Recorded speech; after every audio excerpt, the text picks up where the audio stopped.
also the Navajo Human Rights. We presented to them. They're willing to do a work session with us as well because they're looking at this as a human rights issue. These plants, they need to be protected as well. There's cultural property rights, cultural um, knowledge that we need to protect as Navajo Nation. What's our position on that too as well? There's a lot of, you talk about songs, prayers, all this. The stories behind this is the stories behind all of our plant-based medicines. We kind of need to start looking at that a bigger picture too as well, because this pharmaceutical company, these interest groups, they're after all of our plants. It's just not the zit. It's just not peyote. They're gonna start looking at our what do we use in our ceremonies, our noto, our tobacco. They're gonna start using that. And to me, as a my background's in public health. I'm a tobacco, I guess, research or specialist. I'm a researcher in that. And if you look at the history of tobacco, these Bilaganas took our tobacco and we use it in a sacred way, and they return it back to us, and it's harming our people. That commercial tobacco, they synthesize it, they changed it, they put chemicals in there, and they send it back to us, and we buy it and we use it in our ceremonies now. Is that right? That history right there, that history of tobacco, how they colonized that, how they commercialized that. That's what we're dealing with right now today with this peyote. This is it. They're gonna get it and put it into capsules. They're gonna synthesize it. They're gonna develop all kinds of different medical information or pills. They're gonna give it back to us and say, hey, "This is gonna heal you guys. You don't have to have a ceremony. Just go ahead." Is that what we want? So that's kind of like what I think about as a researcher, as a scientist. You kind of got to understand what their intentions are, what their opposition is, what their intentions are going to be doing. So that's kind of how I look at it, the overall picture. And to me, it's just these bilaganas that are dividing us. It's the outside entities, the interest groups that are dividing how we are. And if we just stay focused on what we're doing and just continue our efforts and not to really pay too much attention to the outside, I don't blame any of my relatives. I don't blame anybody.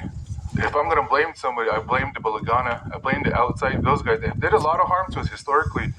So I don't have anything against our relatives. We just need to support each other, stay on the same focus, and stay on the same mindset. There's differences in how we approach, but we could always agree to disagree, but also support each other. I think that's what our coalition is really about, Mr. Daesh, and our mission with our group. And we're just wanting to come and get support, share information with you guys. We do have weekly calls. We've been having weekly calls literally since February.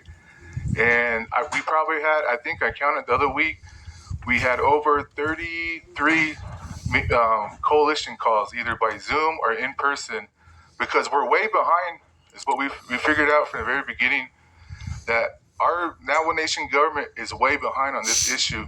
And to this, like, last week was the summer session, right? I sat in the summer session for 2 days. I didn't hear anything on this topic from our president, from our vice president, and from our 25th Navajo Nation Council. To me, it was very disappointing to see that, but it's okay. But I'm there to support, and I was there to give information to the delegates. So I really encourage everybody to try to work with your tribal, your leadership here, your local leadership, the officials, and also to your council delegates, to tell them that we need to move forward with this. This decriminalization is a very simple position statement on behalf of the Navajo Nation. We have bigger issues. The land down there in Texas, the FDA, the pharmaceutical companies they have applications. What are we doing about it? Really nothing. So we really need to get this portion, over, and it's going to open a whole different avenue and different areas that we need to focus on too as well. But I just wanted to share that much. But if you guys want to join us on our calls, we do have our Facebook page, and we're going to be doing a Facebook Live here soon too as well. And we're going to have Mr. Pablo will be one of our speakers too as well on that. So we want to get to the youth, my generation. I'm not that young anymore, but I'm middle. We want to get college students, high school students. We want them to know what's going on with this.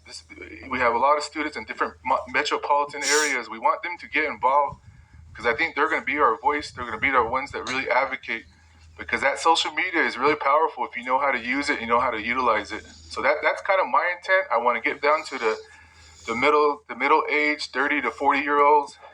to get them on board and to really advocate and support us as well. But so I encourage you guys to really try to be involved and just try to get more information. And I think that's what I'm here to really relate. And I was hoping to speak to the kids. I really had a good message for them, but I enjoy spending time with kids. I have 11 nephews, or 10 nephews and one niece.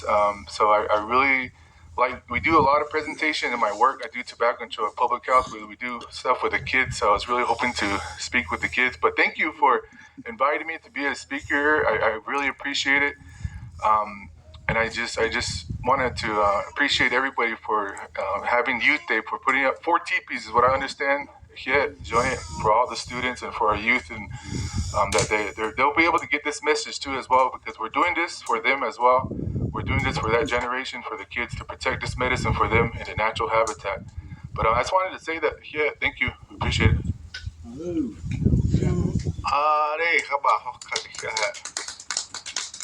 Thank you, Jay. Appreciate that. And reaching out to the young ones as well. We do appreciate it, and I know they catch on, I think, really quite fast, more than us old ones. So, thank you.